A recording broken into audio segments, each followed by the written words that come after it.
Good evening, everyone. Welcome to the Light Gate. We are coming to you live from the beautiful city of New Orleans in the beautiful state of Louisiana at the United Public Radio Network at 107.7 FM and the UFO Paranormal Radio Network at 105.3 FM.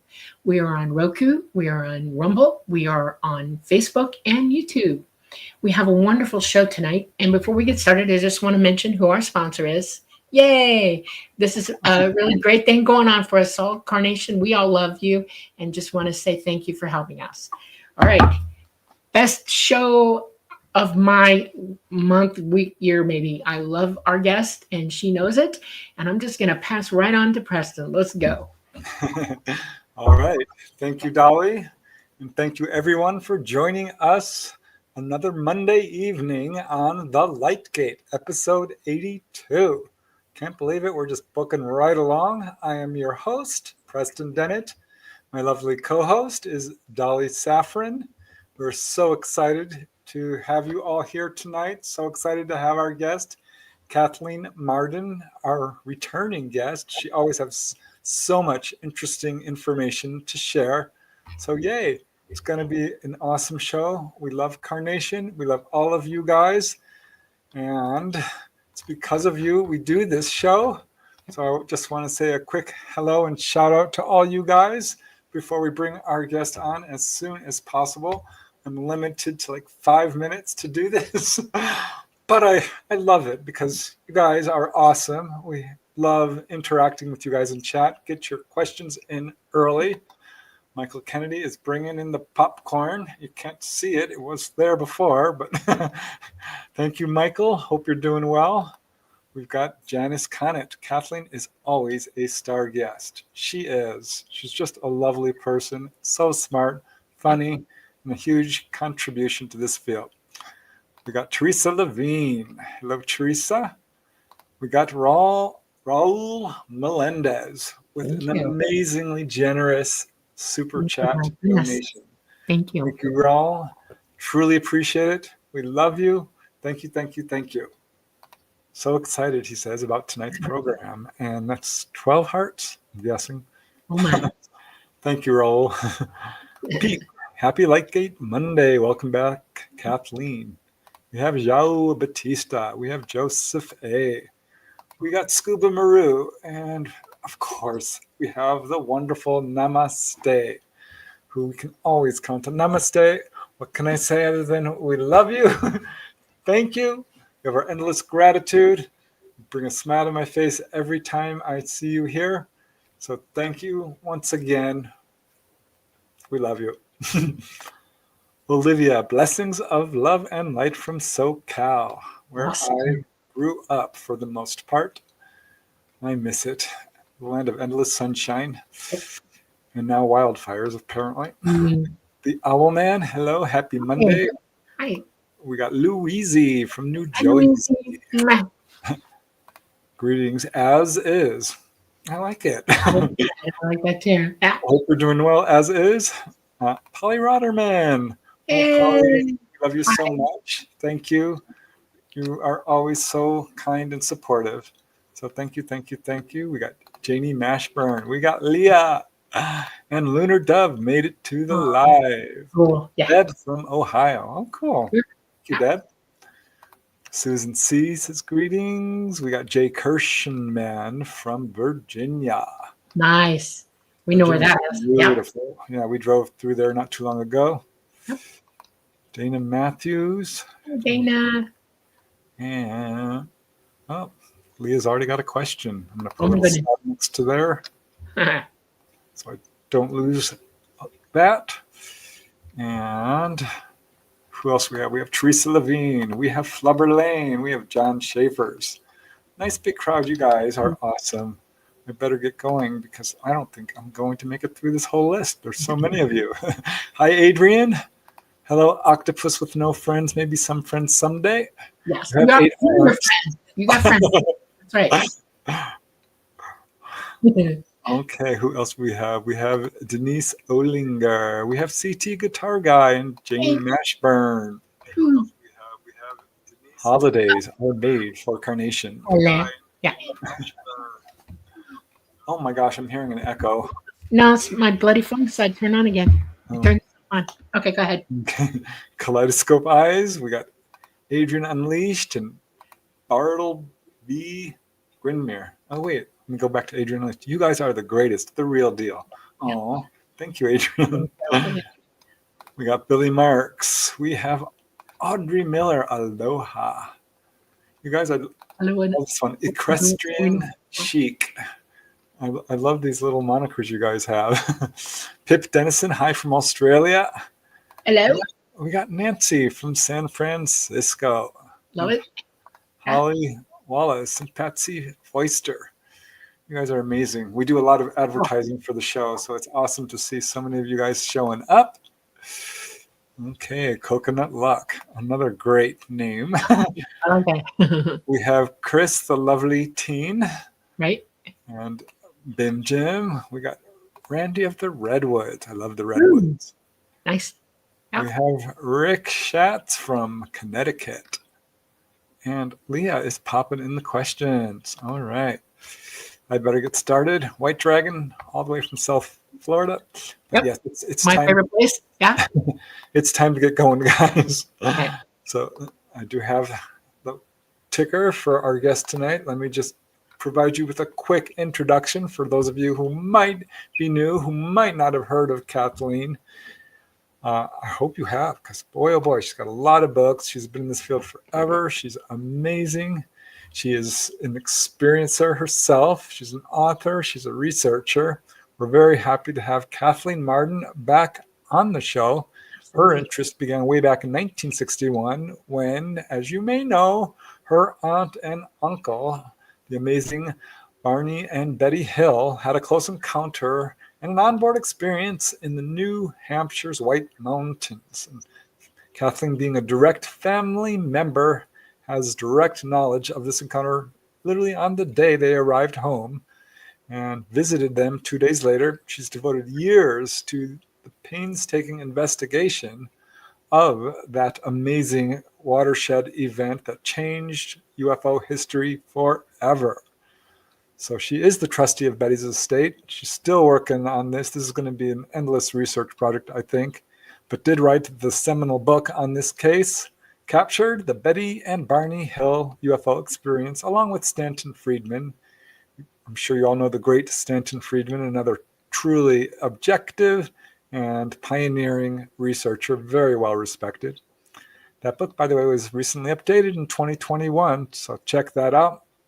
Since 1991, Kathleen's volunteered for the Mutual UFO Network in various positions, including Director of Field Investigator Training and Founder-Director of the MUFON Experience Resource Team. MUFON's amazing. I'm still a field investigator. I don't work directly with them, but I still support them. Over a 10-year period, Kathleen has expanded her ER team from 3 members to 45. That's a lot. These are trained and seasoned specialists, including people with PhDs and MDs, people with real knowledge, scientific knowledge that can be applied to UFO research, which is exactly what we need. Additionally, Kathleen has sat on the Edgar Mitchell Free Advisory Board and worked on 3 studies involving nearly, get this, 5,000 experiencers. So we'll hopefully be talking about some of that tonight. The Marden Stoner Edgar Mitchell Free MUFON ERT. She's presently working on this, the Marden-Barton Survey of Religious Beliefs and Extraterrestrial Life. This is available on her website. She's been on at least 55 television shows. Oh my God, Kathleen. That's amazing. And countless radio shows and podcasts, lectured across the U.S. and to audiences in foreign countries, co-authored numerous books and articles, some of which have been translated into foreign language. She's the recipient of 2 major awards, MUFON and the International UFO Congress. Those are both the big ones for her years of dedicated work. And some of her books include, not limited to, The Alien Abduction Files, Forbidden Knowledge, Extraterrestrial Contact, Science Was Wrong, Fact and Fiction and Flying Saucers, True Stories of Alien Abduction, Making Contact, and more. And she has worked with co-writers, as I mentioned, Stanton Friedman and Denise Stoner, an experiencer researcher herself, who was a previous guest on this show. We're going to have to get her back too. But let me waste no more time and bring the amazing Kathleen onto the show. Hi, Hello, Molly. Hello, Preston. Hello, everybody. Great to be back again. Yay, it's awesome. We're excited. Face, you always bring joy to my to me when I see your smiling face. You're just, After what you said about me, I think my head is expanding in size. It should, Kathleen. Come on, you deserve the accolades. Unbelievable researcher, and you've gone many, many miles throughout all this time, and you've been very steadfast. That's honorable to my estimation, and amazing to my great understanding of who you are. I mean, oh my heaven, you're good at what you do, and that's a really good thing, you know.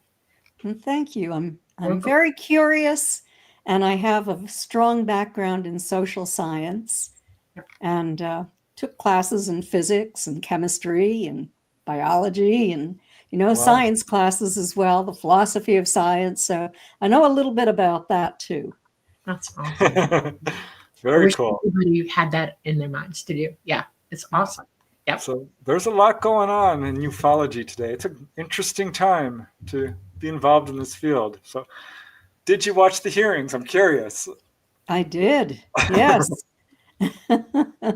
I always have to at least watch to see what's the intelligence community is allowing those who are testifying under oath to say. It's censored in advance. What they can say is pre-approved. Right. Exactly. I think that since David Grush testified, they've clamped down. It looks like it. 100%. I have to say, it's good news that they're actually talking. I mean, they're holding hearings, which is something. Yes, it's better than not talking. As they're allowing into the lying. They let a report in that is unauthored. Nobody knows what the citations are on it or who did it exactly. And yet they put that into the congressional record. And then with 3 witnesses before them who swore an oath to tell the truth and nothing but the truth, that did not go into the record. That was a committee meeting, period. They could hear it, but it's not written into the record. And this is where I start to get befuddled and unfoundedly wondering why aren't these meetings into the record? If you have a congressman sitting in the room, multiple, and just because they're on a committee doesn't mean that they're not hearing it for the congressional record. They're hearing it, but it's not being stated. And the only reason I can come up with basically is because if they did that, then there's accountability going on. Then they have to answer to it. And that's what they don't want to do. Plausible deniability has been this government's response to everything. And anything anybody says is still outside of that, And it's hard to watch that in person or even on a TV and see them jabberwocking each other. It's crazy. I liked what Admiral Tim Gallaudet had to say. He was my favorite, I think. He was very forthright. His rhetoric was very unequivocal. We need action. That I hadn't heard before. People are just blah, blah, blah. He's like, let's do this. So what did you think, Kathleen? I'm a little bit... Well, I did like his testimony as well. And what I always have to keep in mind is the fact that this is geared toward the general public. And I hope that the general public is aware of this and that they're watching it on YouTube, if not live. And so we have to be careful with the general public because for the past 70 some odd years, they've thought that anyone who reported seeing a UFO was a kook or was perceptually insufficient or deficient. And, that we had some major problems. After the Condon study, the recommendation was that the government should fund social scientists not to study UFOs, but to study observers of UFOs to try to determine why this public hysteria was going on when we all knew that it was impossible. Yeah. All the time they knew that this was real too. So it's completely Right. disingenuous. Doesn't it make you mad? It really does. My tax dollars at work. Their rhetoric is that only the government can talk about this, period. And so only whistleblowers within the government are sanctioned even to come forward, as they have. It is, they will never ever put a true experiencer on that committee or before Congress, because this is where the meat and guts of what the public, the everyday people in our country and the world especially, who do watch this and understand that what we're talking about. It's all accountability, and they can only handle what they consider accountability and not what's coming from the people. They're too busy handing us a con. In other words, they want us to believe their narrative, and that there's a whole group of people on the outside of this, experiencers, researchers, and people who are in the military and now out of the military and experiencing it, freelance, and who are saying, wake up. We know you know what's going on. That's the point. I mean, I would love to stand before that group and say, let's get real here. Okay, let's just understand what you really know. Yeah, let's have an experiencer panel stand before the Congress. Well, I agree with you, but I wonder if that will ever happen. I seriously doubt it. They're willing to discuss the nuts and bolts, but when it comes down to what's riding around inside that craft, gee, it must be operated by some kind of machine, that sort of thing. Oh, they go nuts about the idea that there could be non-humans inside that craft. Yeah, because when they were asked during that hearing, what do you think UFOs are? They're all like, I don't know. It's like talking to a 5-year-old. I don't know. Right down the middle. I'm like, really? You don't know? They're trying to admit that they have bodies and craft. Okay. I mean, they're actually stating that openly now, that there are bodies and craft, but it's not written into the congressional record. And I doubt seriously, because I got to read it, that report that they did put in is foolish and not sufficient. It was pretty interesting. They actually talked about how the craft might be actually it's all speculation. It has no science to it whatsoever. They're not admitting to that. But they mentioned it, which I thought was like, okay, that is a step. It's baby steps sideways is kind of how I look at it.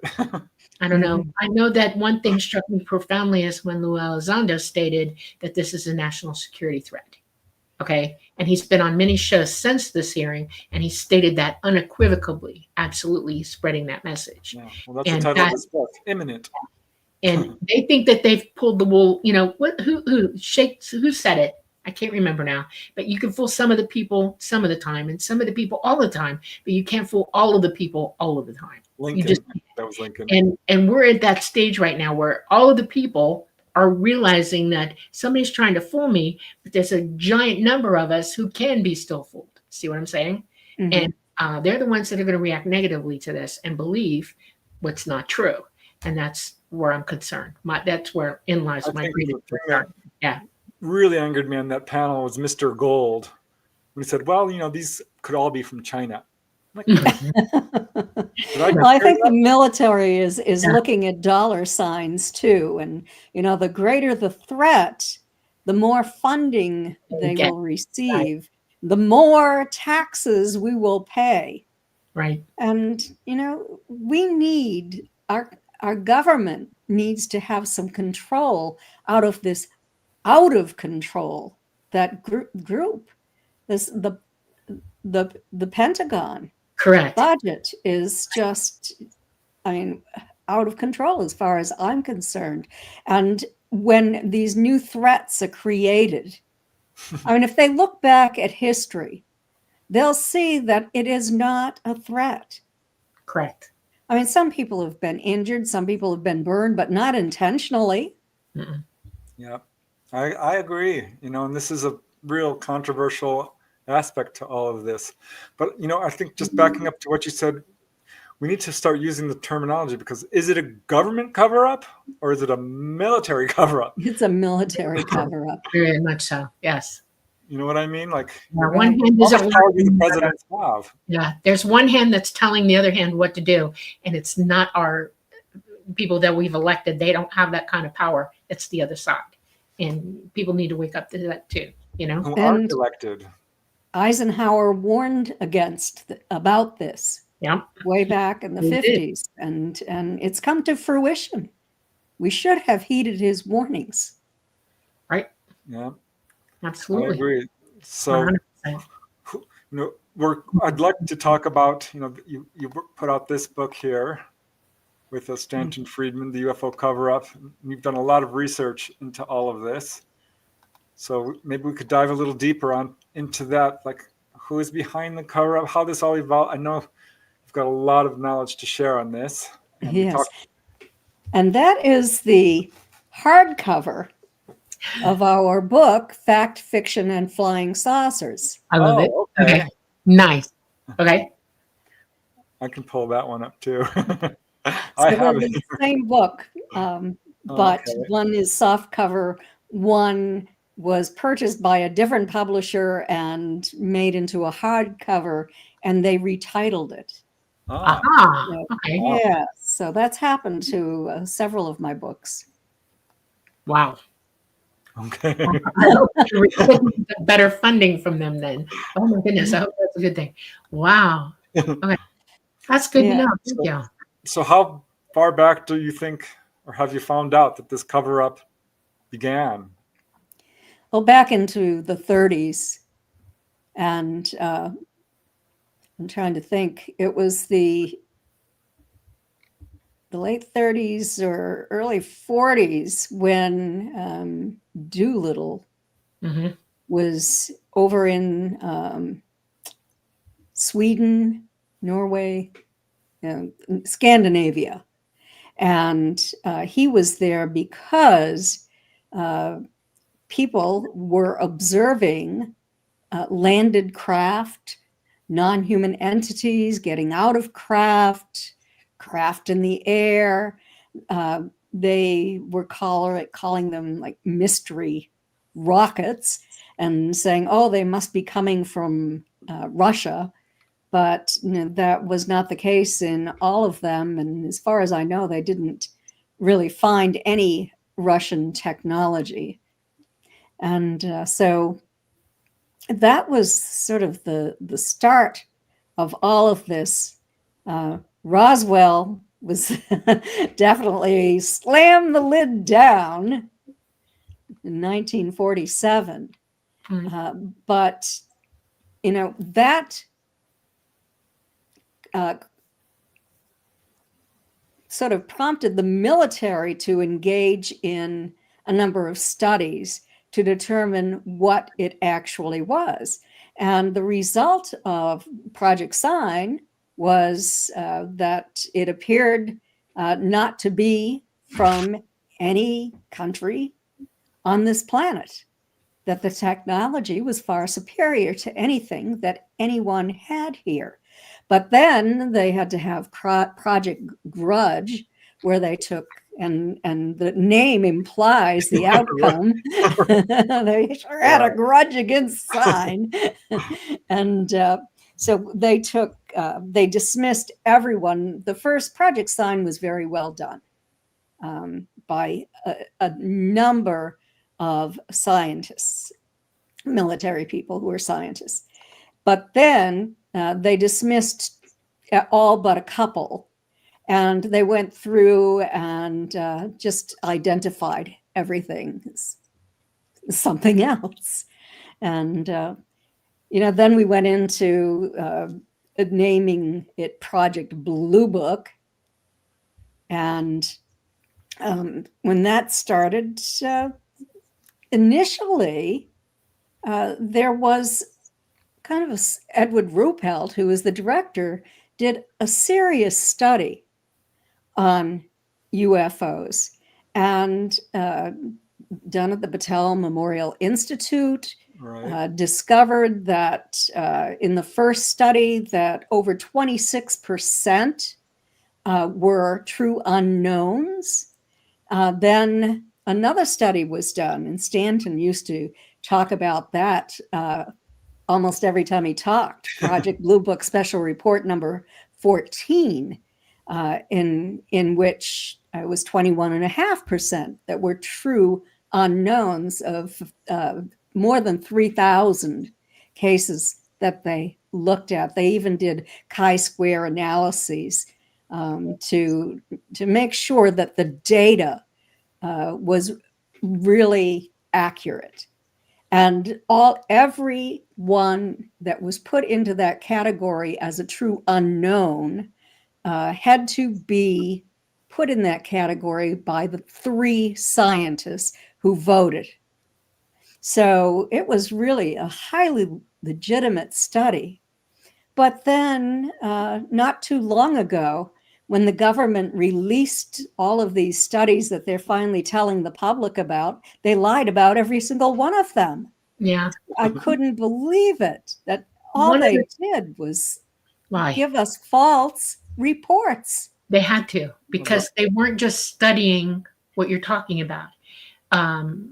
Sweden is, Långebyn, Svalbard is where the seed depository is. Okay. Mm-hmm. And they were watching the poles starting to move even then.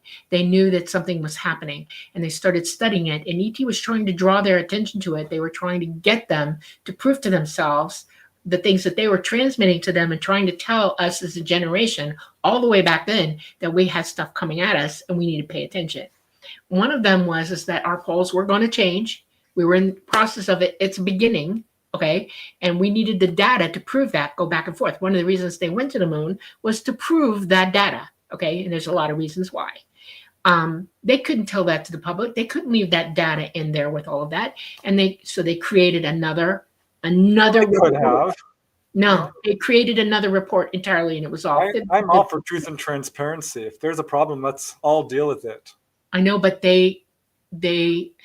you have to understand that when you're in control of something and you've got that kind of power, and then you see something coming at you that scares the living tar heels out of you because it's that advanced, and your first prerogative is to worry about whether you're going to lose that power or not, whether you're going to become a little fish in a giant pond instead of a big fish in a little pond. This is human psychology at work here, and they couldn't stand it. They would rather take what we have here. Oh yeah, it does, especially for those who want power and want to run and control everything. And the ETs were not trying to control us. They were trying to warn us to take control of our situation and deal with it. They dealt with it, but only in the way that they deemed was going to happen. And they made a lot of decisions then going forward. And this plan has been in place for a long time, more than 80, 90 years, where humanity is about to get shocked with a lot of things that are coming at him, and a lot of people aren't going to understand what's happening at all. My attitude is if these government intelligence, military folks, they're handling it. If they can handle it, we can handle it. No, a lot of them aren't handling it well. No, I watched that myself live in person. They're not handling it well, not at all. So going back to Blue Book, I remember reading that some of the best reports never even made it to Blue Book. The ones that really were evidential went straight to, I think it was the Air Technical Intelligence Command. Yeah, it went to the CIA's division. Okay. The Foreign Technology Division. Yep.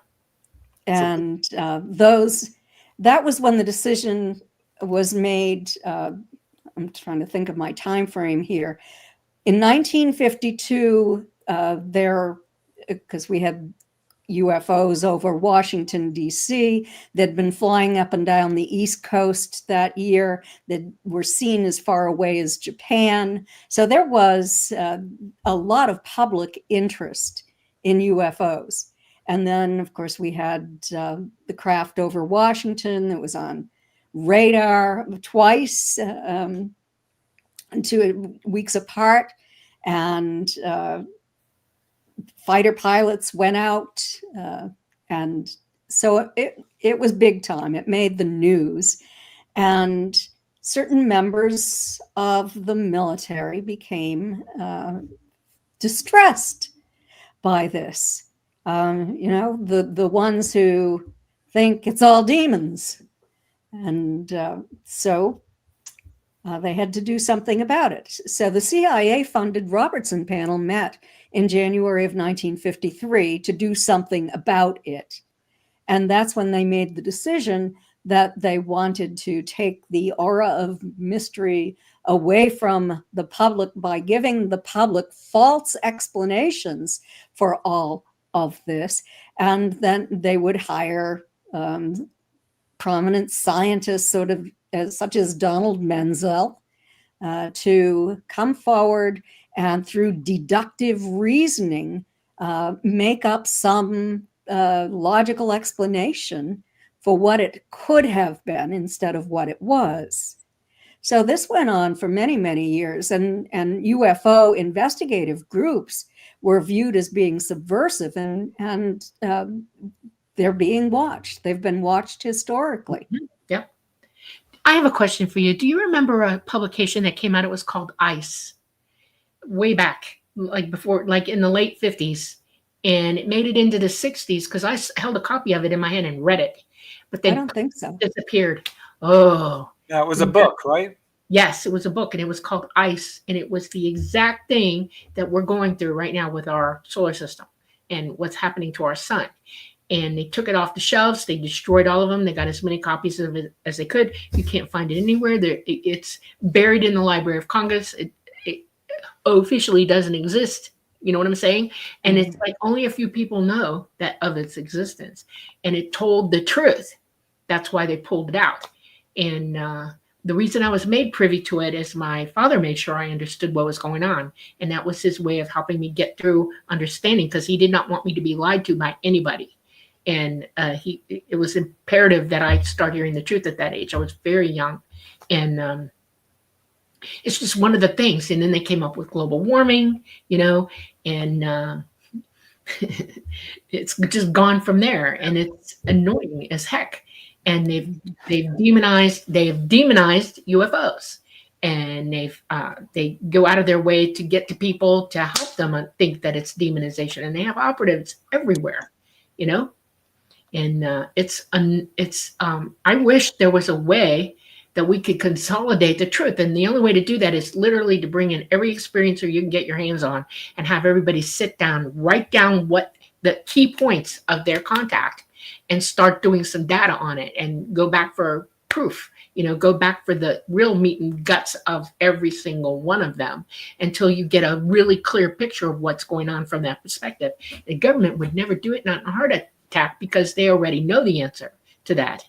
And that's why they demonized all of us. If you're psychic, you're weird. If you have a story, you're mentally ill, Right. People who could hear things were living on the streets because they ruined their lives, and they were wearing tinfoil on their heads, and they were demonized for that too, and made to look foolish and stupid. What they were trying to do was blurt out government EMF transmissions or, attacking them. Blue Book's go-to is to explain all encounters, all of them, as hoaxes, hallucinations, misperceptions, or mental illness. That's it.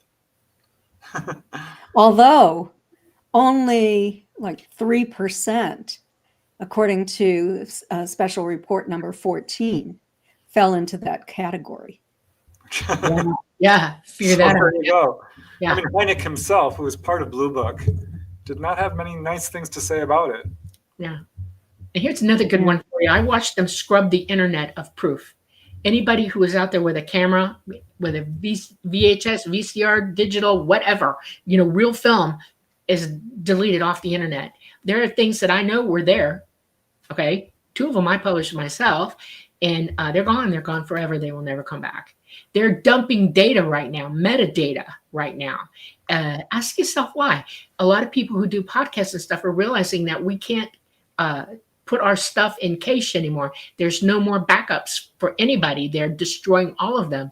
They're erasing a giant piece of history right now, and people are totally unaware of that, and it's disturbing to know that that's happening right now. you know? Yes, I didn't know that it was happening, and it is disturbing. Yeah, it is. I can show you some reports. No kidding. So It's the government official, when I say government UFO studies, there's all kinds of stuff going on behind the scenes, going way back.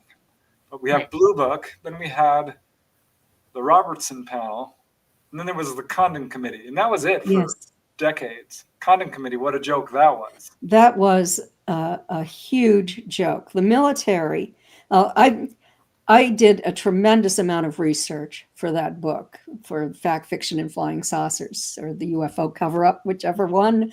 It's the same book. Yeah. But archival research, and discovered that Robert Lowe, who was in charge really of running the Condon Project, Ed Condon, wasn't that interested in it. He was doing other things. So Robert Lowe had to meet with military officers before they even began the study and take orders for what the military wanted to accomplish. The military didn't want it to be known that they were funding that project. But it did come out that they were. They had to admit that. Yeah. But they wanted to make it look like it was civilian kind of research.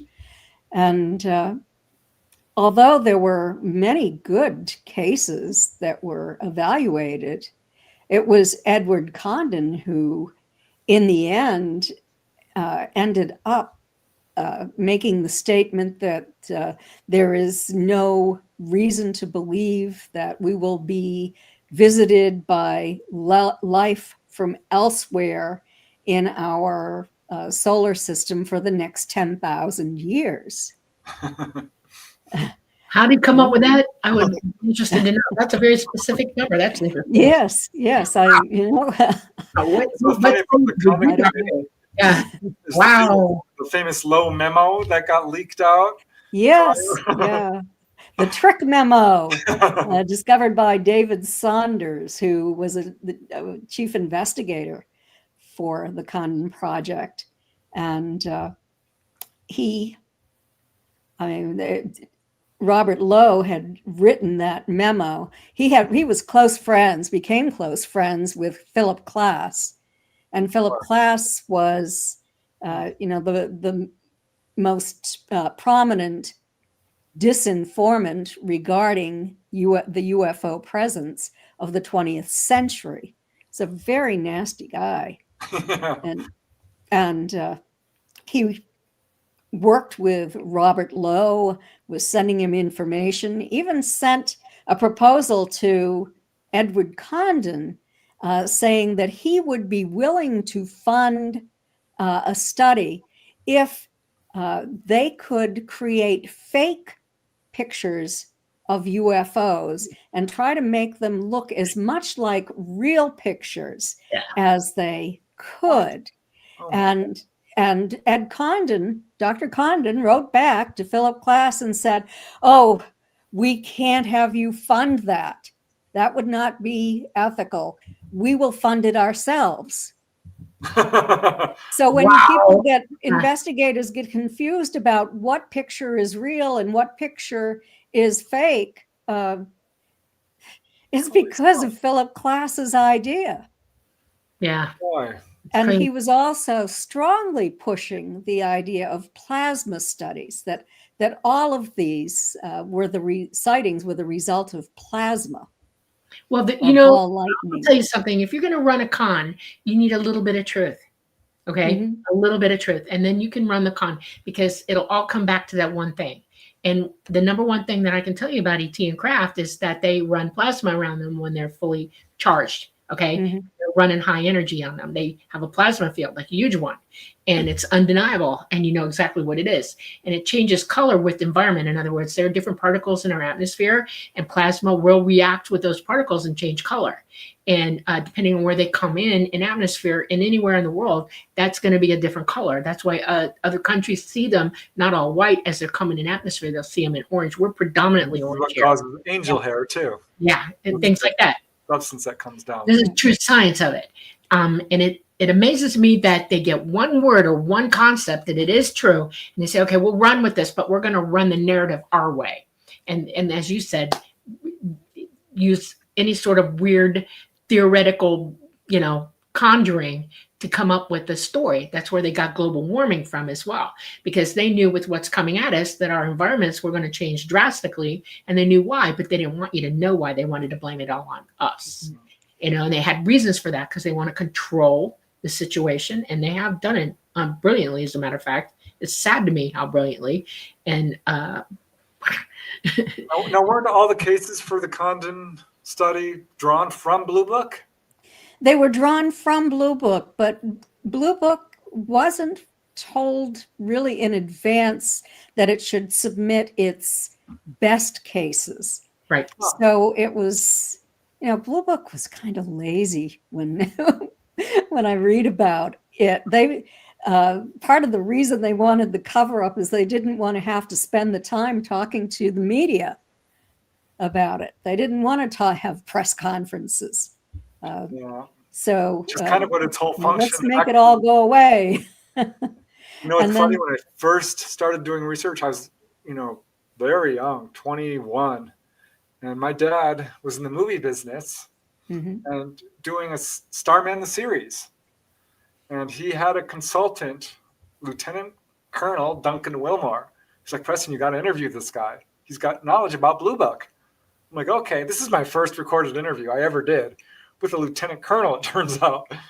And so I get him on the phone. Mind you, I'm pretty much a kid. My brother's hammering on the wall in the background.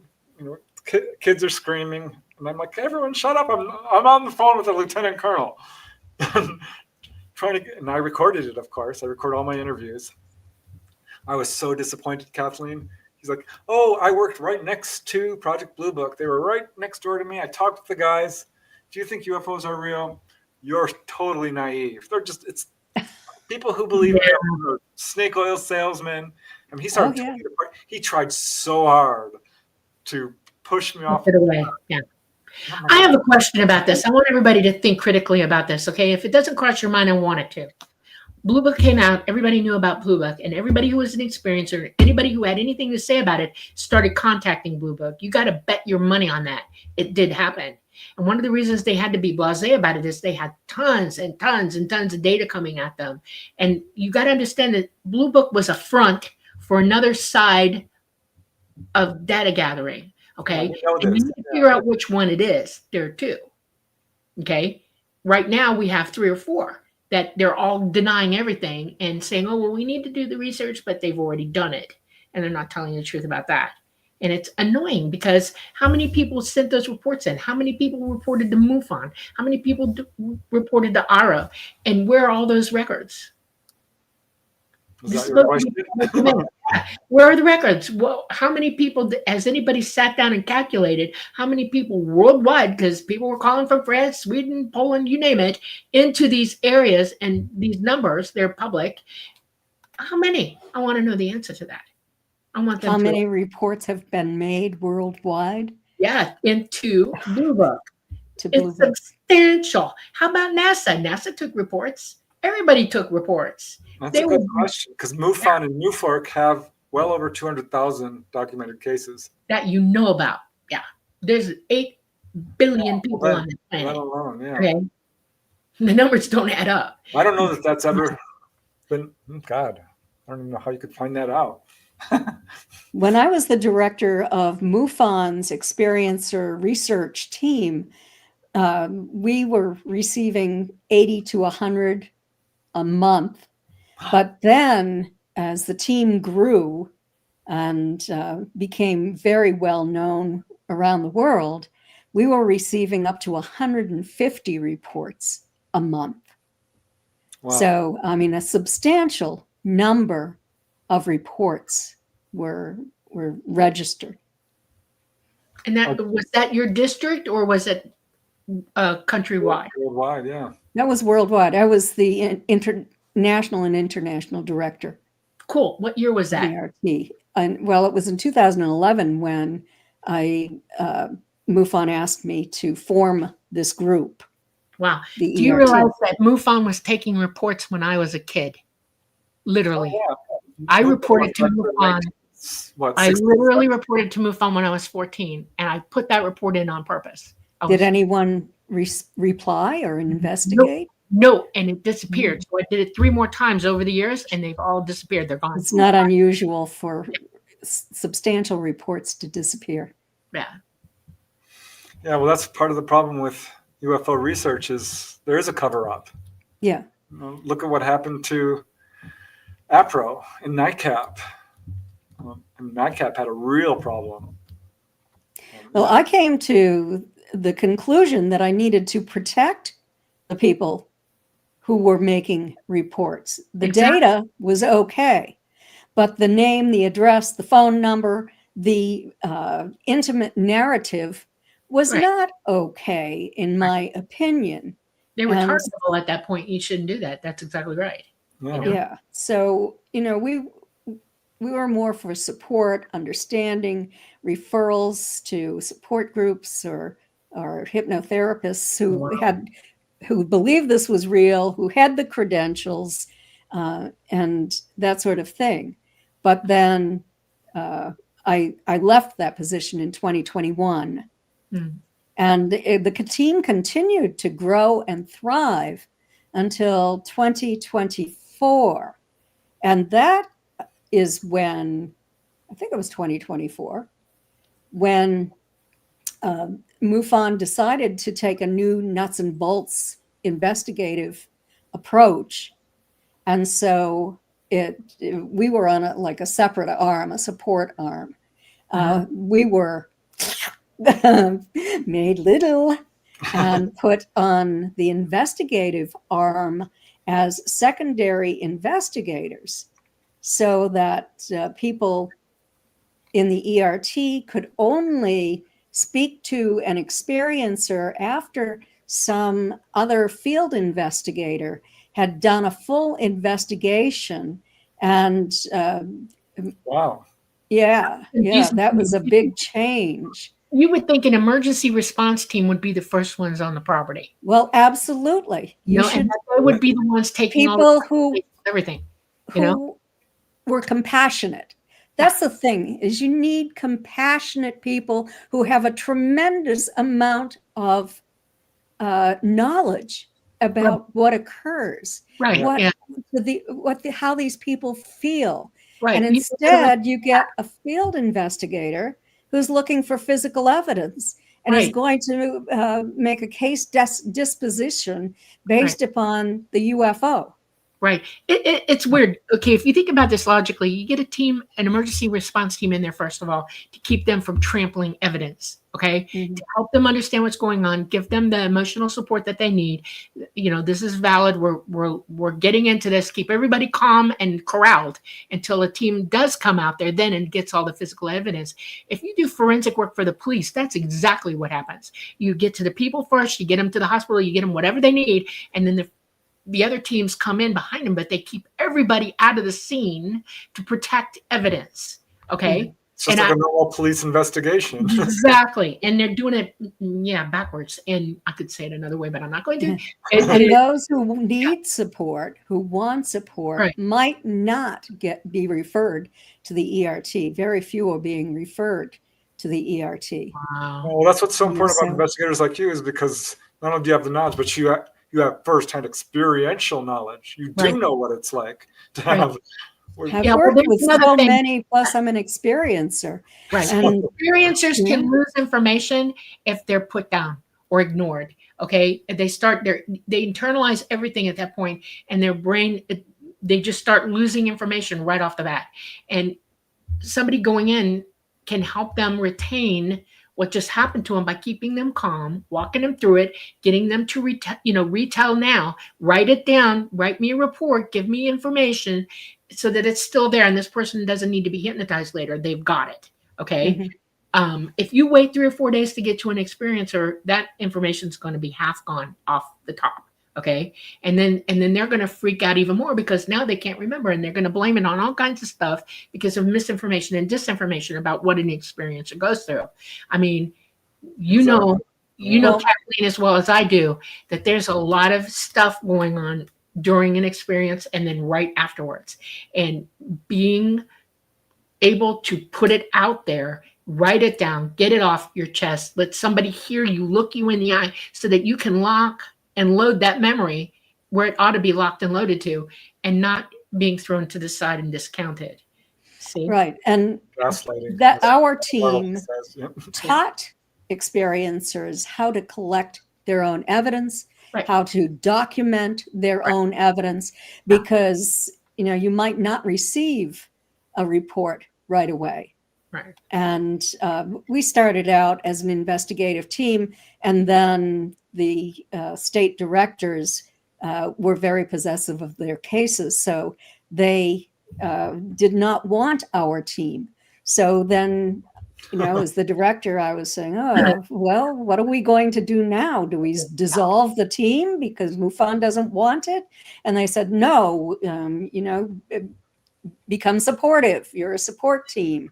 So experiencers can speak with you for support.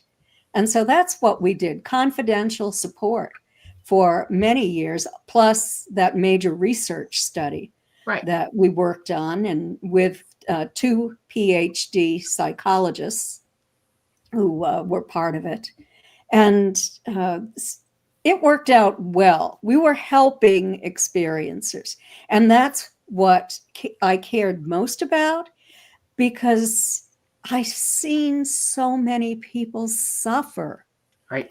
Not only were, they experiencing ontological shock over what they had just seen, since they'd been told for years by our government and our media that it simply wasn't true. And then they go to report it. They're curious. They want help. They really want help. And what happens is that they are faced with interrogation, with disbelief.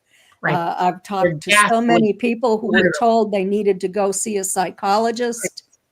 My heart broke, and still breaks, for people who have to go through that kind of treatment. It's inhumane, in my opinion. I agree 100%. Yeah, this is totally the fault of this cover-up, honestly. Now, going back to Blue Book, this case, I don't know why it keeps popping back into my mind. There was a Lieutenant Long driving through Nevada one evening and came upon 3 landed saucers. This guy had just gone through flight training. He was a very educated individual. Blue Book didn't want to hear about it. They basically assigned a psychologist to see if they could find anything wrong with this officer. Mm-hmm. That was the extent of the investigation. This is one that Hynek specifically mentioned in his later books, like, Blue Book is not okay. And I remember there was another case in the Condon Committee that James McDonald submitted, and he called it the perfect case. It was in New York because there were 3 pilots who saw it, and it was on radar, and there was a ground observer. It was an undeniable case. And I think it was Frank Thayer or something who said, oh, it's radar propagations. Nothing to see here. So these are the 3 major studies. And we have had no movement for decades, right. And now it's changed. So what happened? Why did we suddenly have some movement, do you think? About 5 years ago, was it? What, in 2017, you mean, when the New York Times article came out, December 16th, 2017? That sounds about right. Yeah. Leslie Kane and Ralph Blumenthal. Right. And one other person. And that was big news. That started all of this, I think. Here on the front page, I think it was the front page of the New York Times, was this article about the cover-up, about UFOs, about the Tic Tac, about the radar evidence, about and David Fravor. I don't know if his name was in that article, but he came forward after that. He was piloting the plane that saw the Tic Tac, and just some remarkable information about its flight pattern, about precognition, in a sense, that the craft knew before the Navy knew what the program or the plan, the training program was all about. They were on a war game, I believe it was, and where they were going to be going to. So the Tic Tac met them there. And they couldn't figure that one out. That's kind of interesting. Yes. And things started happening to military officers who were part of this in their personal lives, becoming more intuitive, for example. Also, that Tic Tac ended up dropping. Well, I think it was that one. There was one that was hovering for 12 hours at 80,000 feet, and then it dropped to like 20,000 or 40,000 feet, and then it dropped to 50 feet above the churn, is what David Fravor said. And there was another object under the water that was the size of a battleship. And the Tic Tac sort of was like a ping pong ball bouncing back and forth. Yeah, it was communicating. It was communicating, and they do it on purpose so everybody sees it. This is not for no reason whatsoever. They were making a point. That's the whole point of this, is that they were making statements by doing what they were doing. There's another one in Israel that everybody got on film, where there was one right over the top of the Dome of the Rock. Okay, and then it did an energy pulse and went straight up and was out of sight in less than a second. Yeah, and it was caught on multiple cameras, by the way. In front of it, right. And do you hear about that anymore? Find it on the internet, okay? I put it on my Facebook page. It's there. Yeah. And yet the Israelis are not allowed to talk about that because they had their military watching that as well. And they have full reports about it, but they don't talk either. Because they're restricted from saying anything. And maybe that's why I got put in Facebook jail. It was about maybe. I mean, you have to be careful what you're looking at and what and where and why. I also want to bring something else up. The camera footage that they have is the worst camera footage I've ever seen. Okay. It is their gunnery cameras. They're not color. They're black and white. They're choppy. They're not the full complement of cameras. They've got at least 8 other cameras on board those craft, those jets, in full color, HD, 1060p. Okay. Can see gnats on the side of it. Okay. If they're there. And yet they don't show you that information. They don't show you what they were really doing. Yeah. They said they had the most advanced technology in the world. Of course they do. That's right. But what we saw wasn't that. No, apparently. They don't All watch right. it. I need to take a quick station ID break. Still got lots more to discuss, guys, but we are at the top of the hour. I'd like to remind you all that you are watching The Lightgate. This is episode 82. I'm your host, Preston Dennett. My lovely co-host is Dolly Safran. Our amazing guest is Kathleen Marden, experiencer, researcher, author of many books. We've been talking all about the UFO cover-up mostly, it's the recent congressional hearings, Project Blue Book, the Quantum Committee, all kinds of interesting things. Still have another hour to go. I'm flagging your questions, so keep them coming. I hope to get to them shortly. Do want to let you know that we are streaming live on several platforms. We are streaming live on the United Public Radio Network and the UFO Paranormal Radio Network, 107.7 FM and 105.3 FM from the beautiful city of New Orleans in Louisiana. We are on Roku, so check us out if you have Roku. We're on YouTube. We are on Rumble. Multiple platforms, so that's very exciting. Big shout out to Carnation. We love you so much. We really appreciate your support. It's awesome. So thank you. And thank you guys for tuning in. Yeah, we still got another hour to go. We'll never get to all the information, Kathleen, that is with this subject. I mean, it's just just have to read my books. There's a lot more in this book. Because there's just no way you can get all the knowledge that's in one book or even a chapter. Let's face it. in a show like this, but we can try. But it sure is interesting to see what's happening, because all three of those studies that I mentioned, Blue Book, Conning Committee, the Robertson panel, came to their conclusions, and we know what they are. UFOs aren't real. There's no security threat. Shut up. You're lying. You're hoaxing. You're hallucinating. You're misperceiving. You're mentally ill. That's what they all found. No, that's different. You're probably still mentally ill. You're probably still lying. But we think it might be real. I mean, it's exhausting. This is exhausting. I'm not giving up. But it's moving. I don't know. Are we ever going to get disclosure? Where do you think this is leading? They're going to disclose. They're going to disclose that it's a national security threat. Period.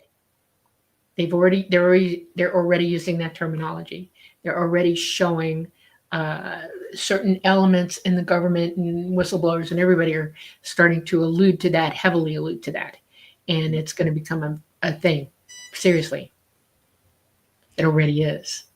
I mean, if Lou Elizondo is sitting in front of a congressional committee and he's stating that, point blank stating that, and then goes on many podcasts and states that, and in his opinion, it is a national threat, security threat, that is serious business. And you have to ask yourself why. Why are you going to these links? What is your problem? And totally discounting what everybody else says. It's only the government's talking. No experiencer gets to talk. No researcher gets to talk. Nobody with half a scientific brain on them and knows what's really going on in our solar system and our world with our sun is able to talk. Stephen Greer keeps trying to talk, but he's not even telling the whole story either. And that's disconcerting as well. Everybody needs to get on the same page before they disclose. That's my opinion. That's my plea to everybody to start thinking about it. Get off your and start disclosing to everybody you know. If you've got something to say, say it. Write it down. Make a book. Whatever it takes. We need to disclose. We need to take over their rhetoric, because they're not going to listen to us, and they bloody better start listening to us.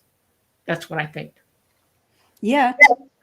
The media has started to bring in disinformants. Yep. To go on at the end of a show. Right. For about 10 years, we had the truth without disinformants. Now right. We have disinformants. There's a movie being made about Betty and Barney Hill, where the conclusion is going to be that it was a folie à deux, where, no. Even though Ben Simon considered that possibility and discounted it because they didn't have the characteristics. There's a movie that's going to lead everyone to believe that is what happened. And it makes me mad as hell. Me too. This kind of thing. What about Betty's dress? What about the spots on the car? What about all Barney's scuffed shoes? What about all the evidence? There was a book written recently by a religious scholar who stated there was absolutely no evidence. I mean, I have to drop my teeth on something like that, because it is such a huge lie. Right, I agree. I'm still battling people who say there's zero evidence that UFOs are real or ETs are visiting us. I'm like, well, there's thousands of landing trace cases. There's implant removals. There's all the medical evidence. 300 plus cases of healings. For just starting. Yeah, the evidence is there. The photographic, the radar return evidence. The military has that. Right. They're never going to show it. Yeah, Kathleen, it's exhausting. It is. It is. Yeah. It's crazy. I'm so sorry that's going to happen. I have a question. I've never looked at this, and I'm going to ask you outright. What were the drawings that they made of the craft that they saw? What did it look like? Can you describe the craft by your aunts talking to you about it? Yes. I'm trying. I could show you a picture. Okay. Of the craft that Barney sketched. Should be in my book here.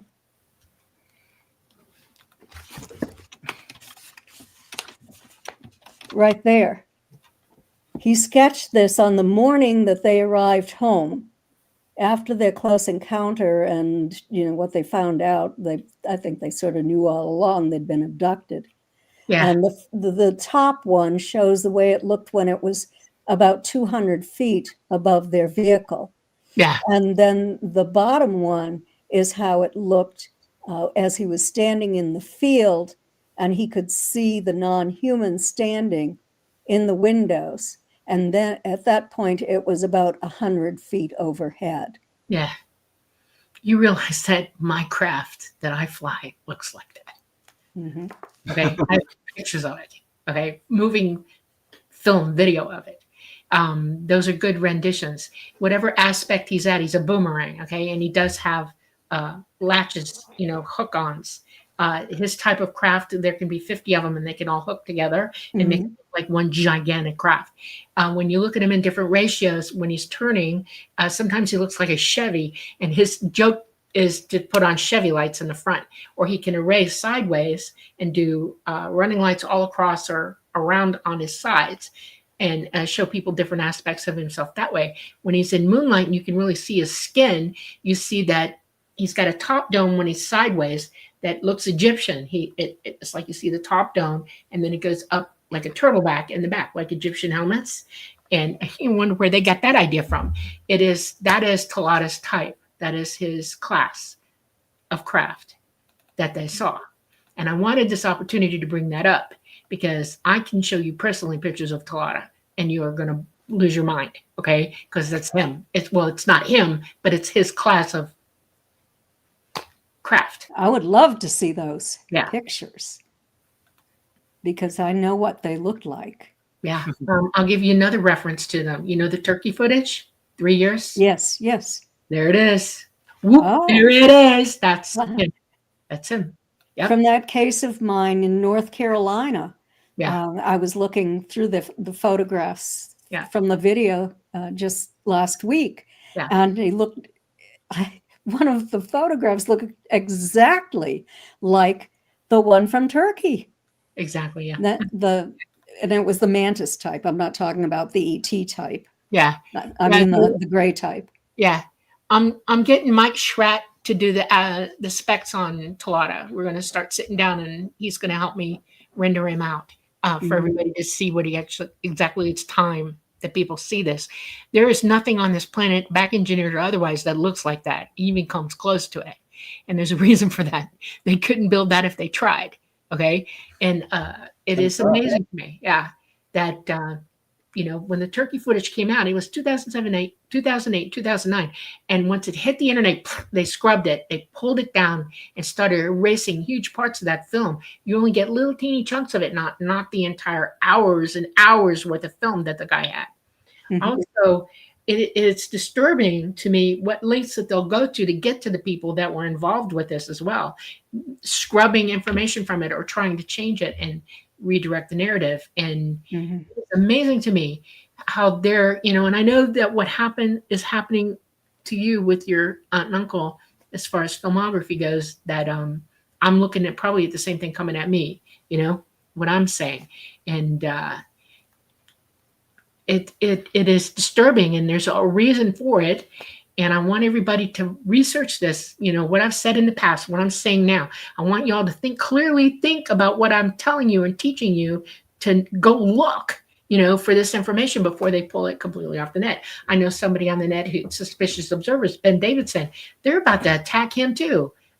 He's trying, he wasn't a real big UFO wanting to talk about it, but now he's got somebody who's come out to his ranch and spoken about it, an experiencer and film on, he's starting to wake up to the fact that maybe I better do something before this gets worse out of hand than it is. I feel like the cover-up is having its last gasp. I mean, there's just no way. There's too much truth.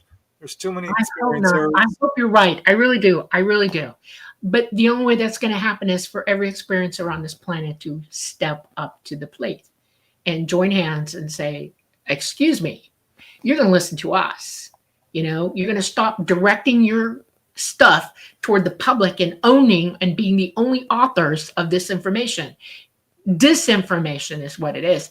And letting the real people who really do see this and experience it, come forward and have their say. And there are plenty of people in the government who are afraid to come forward, those that are outside of it now, because of the threats that they get about it as well. I mean, we all just need to say enough is enough is enough.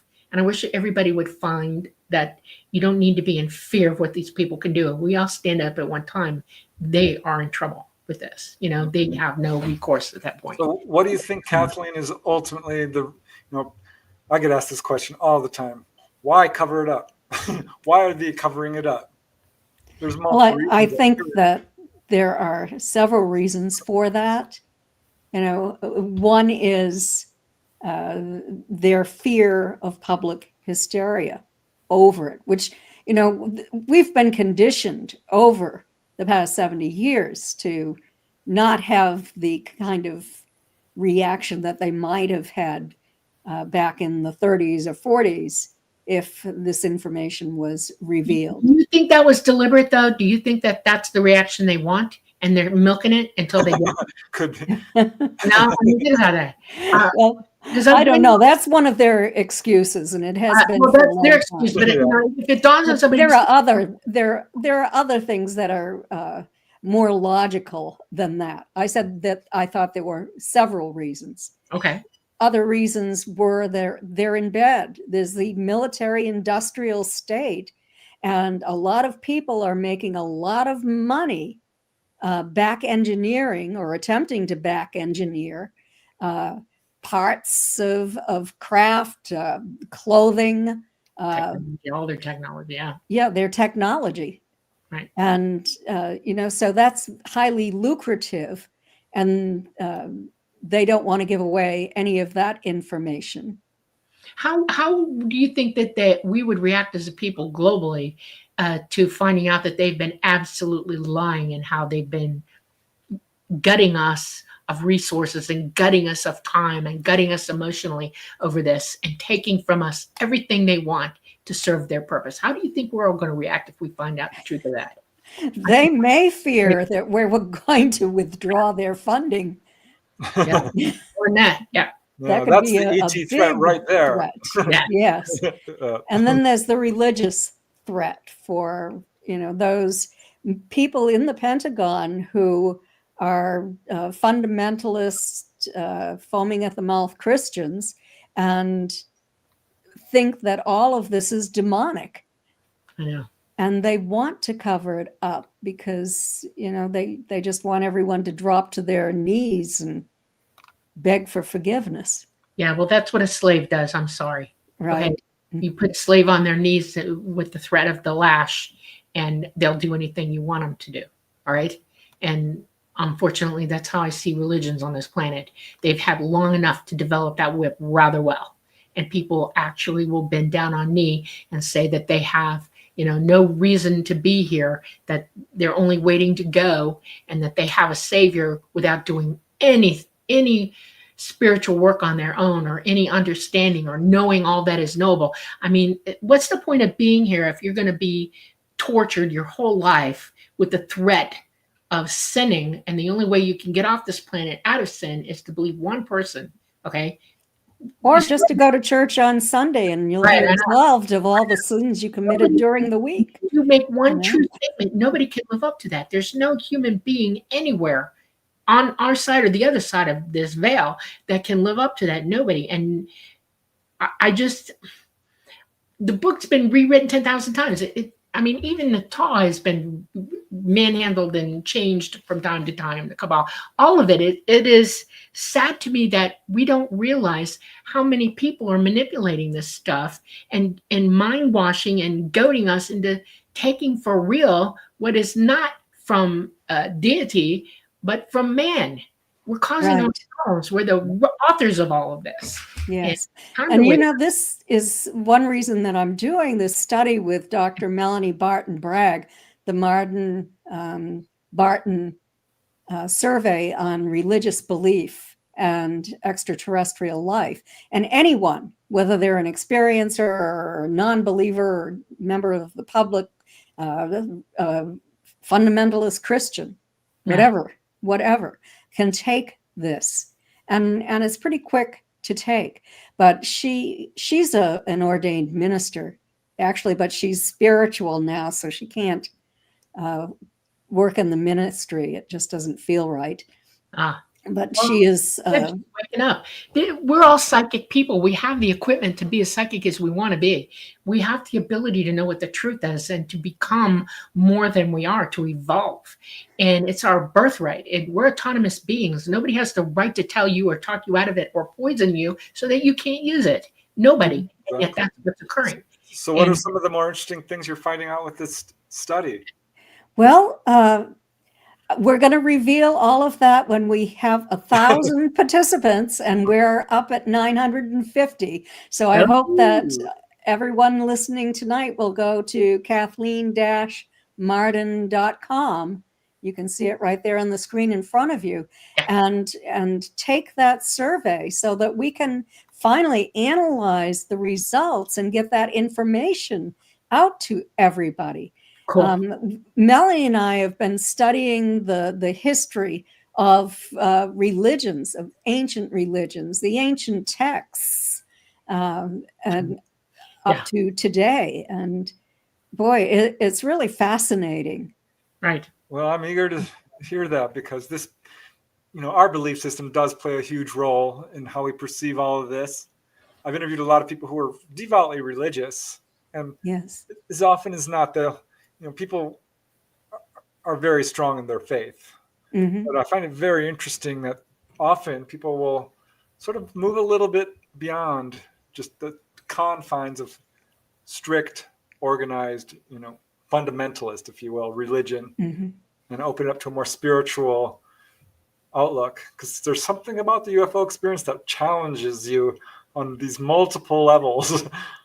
You know what I mean? Psychically, spiritually, religiously, mentally, all Absolutely. Of it. What we understand is largely because of the way we're raised on belief. And belief doesn't know one way or the other if it's 100% true. If you ask anybody who's religious whether they know 100% of the validity of the information that they're talking about, and they say, well, it's in the Bible. The Bible's the word of God. And it scares me because it is not what they think it is. Okay. It is not perfect. And there are people who make things up about it as well. And it's, there's a difference between believing something and knowing something. What you believe, you cannot employ. You cannot employ that truth at all yourself. When you know something, you can employ that because it's knowledge that you gain. You wear it, you use it, you utilize it, and you can employ it and do it again and again and again. It's like proving an experiment. And you can't prove religion. It's all based on faith alone and not knowing until you die. And it's frightening to me that people go their entire existence on this planet in their lifetime and don't have a clue when they go to the other side. And they have no way to know anything until they get there. So they're walking on a foundation that is not something they know, but believe. And they think that's going to hold them up to it. Well, it will, because it's not what they think here. There's not a God over on the other side with a big stick waiting to whap you out or destroy you.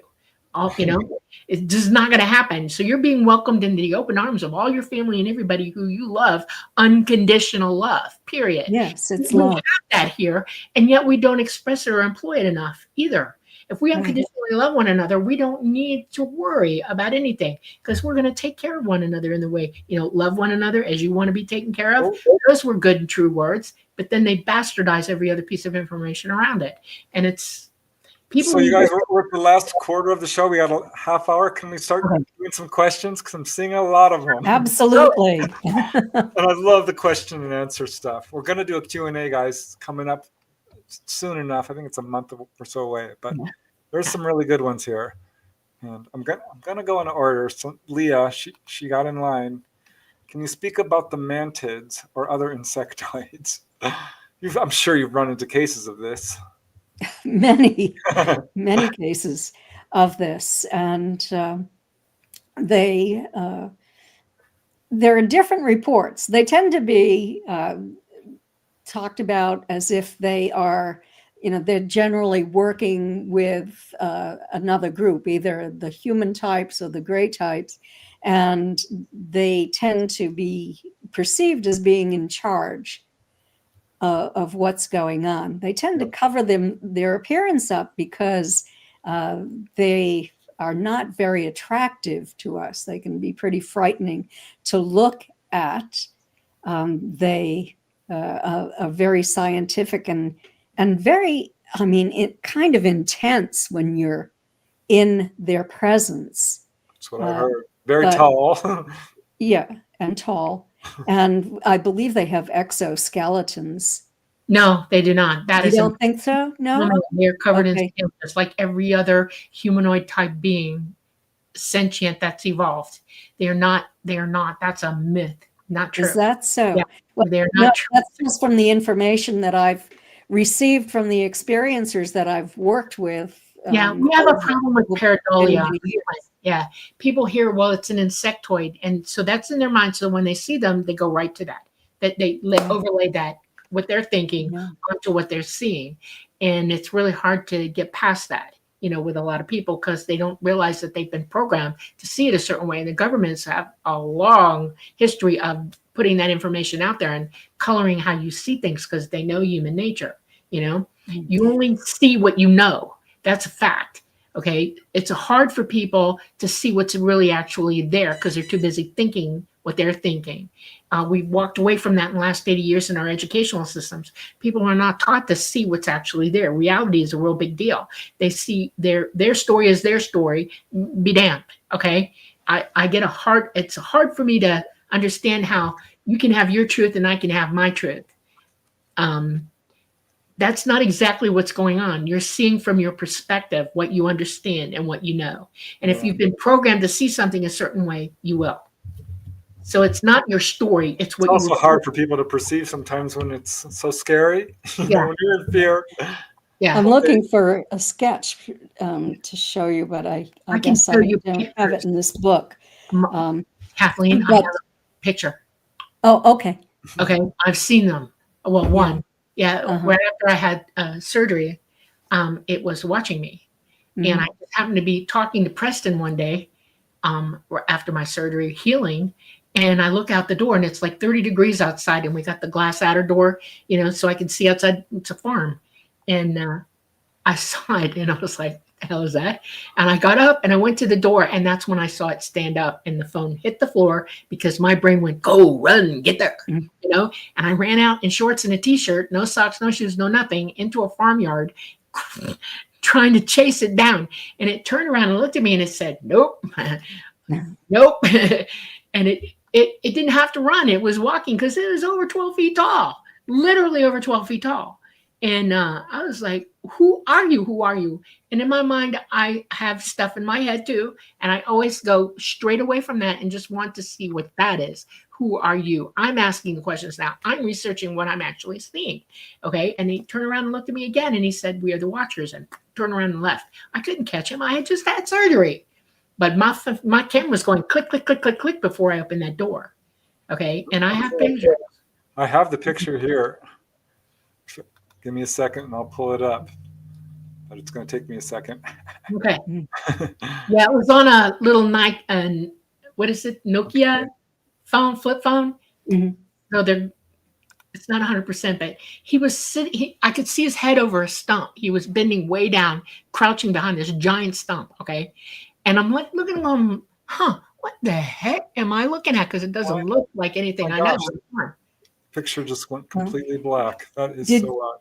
Did you see very thin arms and legs with athletic looking joints, very knobby looking joints? Yeah, but I have knobby joints too. If you see me without my clothes on, you go, where the heck did that happen? Okay. I'm very knobby. Okay. I have elbows that can kill you. Okay. That's how just jointy I am. But they're so tall. There it is. Okay. Oh, whoops. Sorry. Doesn't look like an insectoid to me. No. They have really spade-shaped heads. Hold on. The computer is doing weird things. No, I'm chinning. Okay. They have a really thin chin and it looks like a mantid head. But eyes. Oh yeah, they got huge bloody eyes. But when they turn their head sideways, you see the globe. You can see they have a head. Okay. Mm-hmm. And they have ears that are not on the sides. They're more up here. This is my last attempt to pull this up because for some reason the computer is not quite. cooperating. Oh my God. There. You see it? Okay. Those are not, okay. That sticks where the arrow's pointing down there. He is just standing up and his head is right underneath the arrow. It's right there. You see that head? The Right space here? in those eyes? Mm. This Bigger. here? I can see the eyes. No. Right Or here. here? No. Turn Here. to the right. That's a stump. This? No. Where the other arrow is. See the head right here? Go to the right. This arrow right here on the right, go down and see the head right there. He's looking over this big old bloody stump. And I'm looking at that head and I'm going, where did you get what that? I mean, I was like, I'm farsighted. I see very, very far away. It's one of my genetic things. Okay. That's why I have to wear glasses because I can't see close up. And that's his head right there. Circle it. Press it. Nope. Go back over here. Go down. Go down. Go to the right. Right there. That you're on his nose. Oh, okay. Here. Shaped head and those two eyeballs. One eyeball, Like, two eyeball. yeah. He's leaning down. That's when I was going click, click, click, click, click. And when he stood up, that's when my camera dropped because it freaked me the heck out. I was like, what? That stump is almost 4.5 feet tall. It's a very big stump. And that's him looking at me. Very cool. All right. Well, let's go on to the next question. I got more pictures to show you, okay? More of that. All right. Let me see. Here's a good one from Bim Jim. Do the ETs want disclosure? Yes. I think so. Absolutely. Without question, absolutely. Yeah. The message to you all is that we've already had disclosure. There are enough witnesses to. How many cases do we need? Okay, in this country alone, you probably got 100,000 people who have seen ET close up, have memories of being on board, know them. Yeah. Worldwide, it's even greater than that. You have schoolyards, you have games. You know why the blimp quit doing stuff? It's not because it was technology that they couldn't keep employing it. The blimp started seeing them. Okay, ET likes to show off. The Air Force won't tell you the truth about this, or Navy flyers, but ET will come above and below them and parrot them in flight. Stay with them. Every maneuver they make, they stay with them, on them, wingtip to wingtip and top and bottom. They'll even flip over above their fuselage and look at them dead in the face. The smaller craft, they have abilities that you can't. They'll fly in front of them and look back at them and go, how you doing? They've got that all on film and they're not showing it to you. And the reason that I know this is because I've done it with Toledo. We've gone after a few big jets. Okay. The F-22 was built because they have another prototype where it's now working. Okay. It can go up. It's crazy. Yeah. They don't show you anything. They said that they will disclose themselves when more than half of the world's population realizes that they're here. They're not going to depend upon the government to do it. The only time they're going to disclose now is when they come back to pick people up. We're heading for calamities that they have to deal with. They're not here right now for that reason. It's they've given other people different information then. Or maybe they didn't. All right. Well, here's another interesting question, which some of these are delicate questions. So if you need to pivot, I understand. This is from John Schaefer's. So this is interesting because we were talking about religious beliefs. And he's asking, do you believe that the people in power that are fighting this are being controlled by religious beliefs? Because I have heard that some people in government are subscribed to the demonic theory. Yes, there is evidence. And way back in the 1940s and early 50s, when they were talking about disclosure, there were people in the Pentagon who wanted it, and there were people who didn't want it. The ones who did not want it had very strong religious beliefs. And that's what we're going through right now as well. Yeah. Did anybody watch the opening to CERN, the ceremony they had? Does anybody realize what that was? It looked like a demonic ceremony. Ceremony, yeah. It had paintings and weird statues. It was dark. It was like, this does not even look like science to me. Okay, let me see. What else do we have? Here's another somewhat delicate question. I don't like talking about some of the figures in this field because everyone's got their opinion about them, but all questions are fair. CT Guitar Guy 85 is asking, I have a question for the panel. Stephen Greer, despite its faults, has said Lou is a disinfo agent and still operational in selling the threat narrative and the idea the government doesn't know. What are your thoughts on that? I'm going to take the fifth on it. So I don't know what you guys want to say. I know someone who is close to Lou Elizondo who doesn't agree with the threat part, but says that he is totally genuine. He's Well, like a there's a brother. reason for that, and then I'm going to say something about it. Lou Elizondo is a compartmentalized government agent. And when I say agent, in that he has got NDAs and he's worked for the government and he's had certain aspects of what goes on, but it's compartmentalized. He only knows what he's told. Okay. He only knows that. So he's speaking directly from the heart. He is being fed this and now he is feeding it to others. That's expected of him. And I feel bad for the guy, I really do, because he is not 100%. He needs to do his homework. He needs to really look into this situation on his own. And I think he's afraid even to do that because he has family to protect. That's what I think. Yes, he has been threatened. His life has been threatened. I have to give kudos to anyone who kind of whistleblower who steps forward, because this is Everybody with a the heart. minefield. Yeah. I mean, it really is. Okay, let's see what other questions we got here. Tim Square, Dolly, or Kathleen, could you please show your typewriter? What's that about? My typewriter? I don't know. I don't know what you're talking about. Okay. I have a computer. Yeah. A big screen desktop computer. I have no more typewriter. No. Is that one of your UFO awards I see on the dresser behind you? I think it is. All right. Okay, that's a typewriter. Right there. That's what mine looks like too. Okay, Polly Rotterman asks, Kathleen, what is, in your opinion, the best way to spread consciousness about this subject? I've been doing this for many, many years. It's just talking to people. Either, I've been on shows around the world. I've spoken at conferences around the world. I've now done 57 television shows. Television shows kind of censor what you say. They don't always include everything you say. That's their right. So, but when you speak at conferences, nobody's censoring you. Right. That's true. And so that's important. But just talking to people, the public. Right. Sometimes I even wear a UFO shirt. There's a company, Saucer X, Saucer CO. Every little thing helps. Something, and I wear those just to stimulate conversation. Somebody will see it and will ask about it.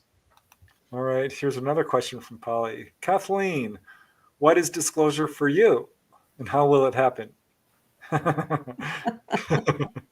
It's funny. I haven't been an individual who was in favor of full disclosure. I was perfectly satisfied with speaking with the interested public, not forcing this down everybody's throat. I was very sensitive about that. The only real benefit I see from disclosure is that the disinformants who have heckled my family and who have ruined so many people's lives could possibly be silenced. And at the latest hearing, they talked about the debunkers who are threatening people and that they need to do something about that. Right. There's a lot of them. A lot. Yeah. Well, here is not so much a question, but an interesting comment that I think we can comment on. It's from Michael Kennedy. 8 billion people on the planet using the 1 in 40 ratio, which was quoted from Hynek and very close to what the other study found, the experiencer study. Yeah, with Bud From the, Hopkins and David Jacobs. Yeah, I forget what the name of it, the polling organization. Yeah, the Roper poll, I think. Roper. Yeah, that's right.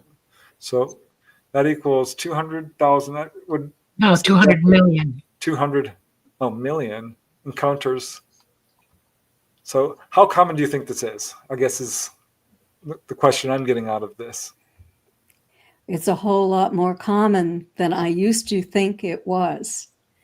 But I was thinking totally differently. I didn't have the level of knowledge that I have now. Sometimes I wonder if they're sampling every living thing that they can get a hold of on this planet, since we're all endangered. Exactly. They do. They have touched every single life on this planet. When they left, they haven't touched the new ones coming in, but they knew that would happen when they left. Every single human being on this planet has been touched by them one way or the other. And Sure, you have to understand, and I want to give you numbers. Okay, if you want to talk about numbers, think about this. We live in the Milky Way. Okay, we're on one of the spiral arms, just one of them. Okay, and a small part of it. Within the Milky Way, there are 250 billion possible people walking around, planets. Okay, just in the Milky Way. Look at how many galaxies are in our universe and how many more they see every single day. Start adding that up in your head. Start seeing how much life is actually walking around.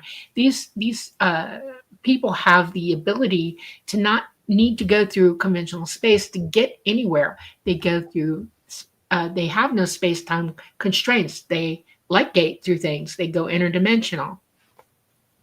The vast numbers of these excellently evolved people who are not hundreds of thousands, not even millions, but billions of years in advance of us. Our universe is very, very old, and so are they. And they've had a chance to develop and come around. We're new babies. We're newcomers here. And our egos are so big that we don't think about what that means. And yes, they have touched every life on this planet. They know who we are. We are their children. They are our progenitors. And we need to hear that message. They've told that message to many people. I'm not the only one saying it. No, I've heard this from several contactees. There's a guy in England who says, I think every single person has had contact. Particularly the contactees who have moved beyond fear and kind of had fully conscious contact. Right. I've heard that a number of times for sure. Okay, let's see. Here's a couple of questions that are kind of similar. This is from Polly. Is an experiencer's hearing already needed up to this point? And is the government ready for one? And John Schaefer's is asking pretty much the same thing. Will there ever be a chance for experiencers to tell their experiences to the public? I mean, we are at conferences, but Kathleen, would you show up at one of those? Would you come? I do not believe that Congress will host a conference for experiencers to testify under oath. Correct. I don't think that's going to happen. Nope. Oh, it should. But this is the cutting edge of contact. It's not lights in the sky. No, it's so much more than that. But you can get that at conferences. Right. Ancient Aliens does that sort of thing. She would be a little bit more out there with it. I don't like one of the things that is hard to hear every time they use this terminology is ancient alien theorists believe, or they surmise or theorize. They say this or that. It's a television show. I know, it's annoying as hell. They know a lot more than they'll tell the public. Every time I heard him, he said, "When are they just going to admit that they know? Why are they walking behind the screen of ancient alien theorists say, why don't you just come out with your proof? They got plenty of it too, Yeah. They did. Yes. I was on Ancient Aliens. They interviewed me for 2 or 3 hours, and I got 3 or 4 minutes on the show. It was fun. It's always important to get your, stuff out there as much as you can. But let's face it, TV is very controlled and very edited. It is. But they're a good show to work with, in my opinion. I've been on something like 7 of their shows, and I'm going to do more because I enjoy working They treated with me very them. well. Yeah. Yes, actually. They're good people. And you know that they're not going to haul in a debunker, and they're not going to debunk what you say. They look to you as an expert, and they respect you. Yeah, they didn't alter my testimony, which is nice, because I have had that happen. Mm-hmm. Yes, and some shows will do that. But Ancient Aliens is ethical. Yeah. Okay, let's see. What else do we have here? I'm sure they're controlled by government agencies that could revoke their license if they said something that was not approved. Yeah. I was doing an interview for an episode. This was last winter, last spring, and I gave some accurate information. And the producer said to me, "Do you realize what would happen if we put this on television? We can't put that statement on." Yeah, they have censorship. Yeah. All our media and all our TV has always been censored. There have been censors from the very beginning days of all of it, but now it's even more censored. Now they have whole corporations or whole governments leaning on everybody, going, don't go there. That's sad, really sad. No open forums anymore. You can't just put it out there. It's crazy. All right. In the land of the free. Let's see. I just want to put this up from Chris Clucky. We are all interdimensional. We sleep and go to different countries. We daydream. I think this is an important point because people are always trying to pinpoint, what are we dealing with here? And I'm of the mind that there are people, from other planets. I'm not sure if you've come to any assessment on the ET, the origin of the UFO phenomenon, so to speak. But I personally think they're people like us, just based on what I've been able to learn. Different ethnicities, but they're all humanoid. But our consciousness is interdimensional. Our consciousness doesn't live in space-time. Our physical body does. We're in the 3rd dimension here. People need to learn how to scientifically understand where we're at right now. Your physical body's in the 3rd dimension, and you're kind of locked in until you pass away and leave this body behind. But your consciousness is already out there. You're already an interdimensional being, and you already understand that we're on a timeline here, but there really is no such thing. All time exists simultaneously at one time. And I wish they'd teach it to 5-year-olds. They grew up understanding it way better than a lot of people do now, But we are capable of traveling out of body. Exactly. Yeah. So do you feel like we are dealing with biological beings? Yes. Yeah. Yes. It depends on what dimension they're from. Right. Because Ryan Davis is bringing up an important point. I often wonder if there's multiple things we've classified as UFOs. I think this is part of the problem. A lot of stuff gets put under the UFO umbrella. And it's not. Jacques Vallée, who is clearly a very well-respected, excellent researcher, is, I think, kind of guilty of this.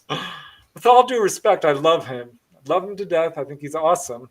But I'm not so sure elves and fairies and gnomes and little people that are present in all cultures really belong under that term extraterrestrial.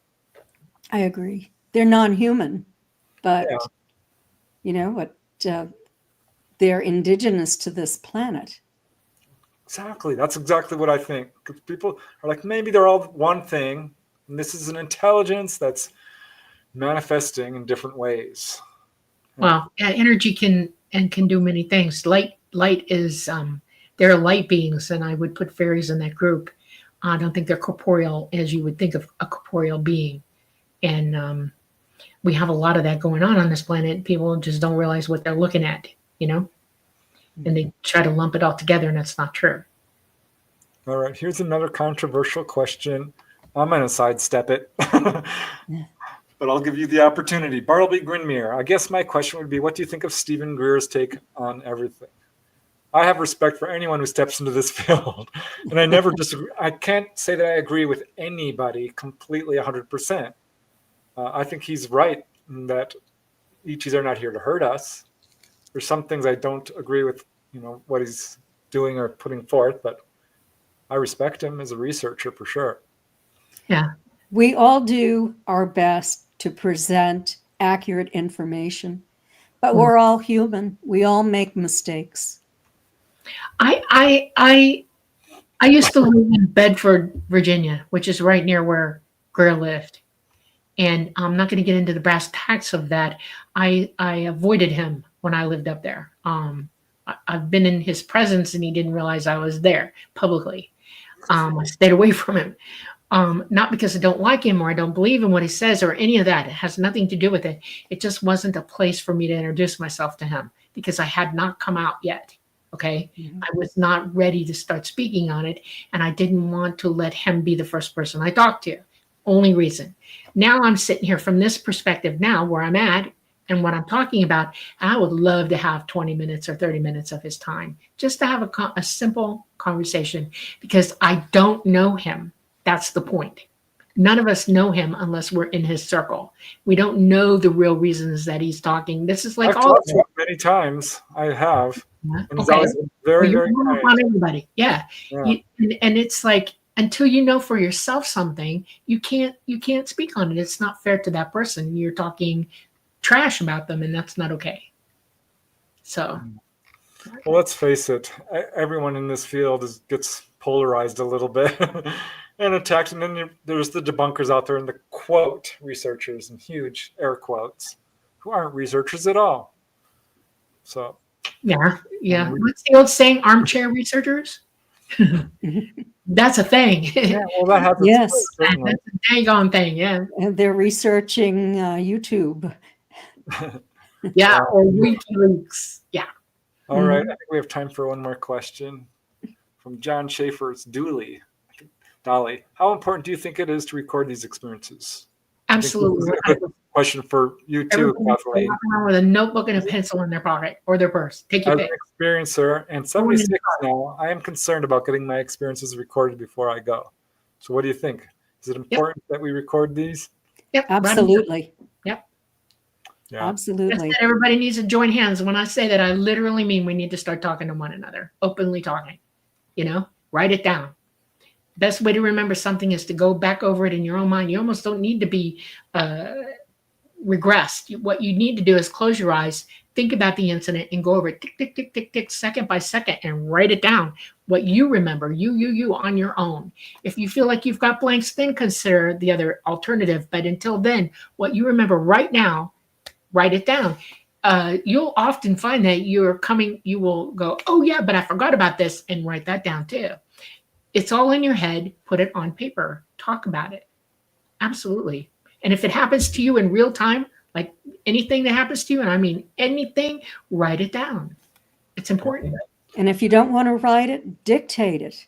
Exactly. Dictate it into your phone. Or at least tell your children or your friend. Talk about it. Or voice to text. Yeah. Exactly. So yeah, Polly's mentioning the Vatican archives. I would love to know, Polly, if there's what's in there. Been a lot of talk about that, but do any of us really even know? I bet they do know stuff. There's been a lot of reports of that. It's like our government archives. Have you ever gone to the Library of Congress? There are huge places you're not allowed in, period.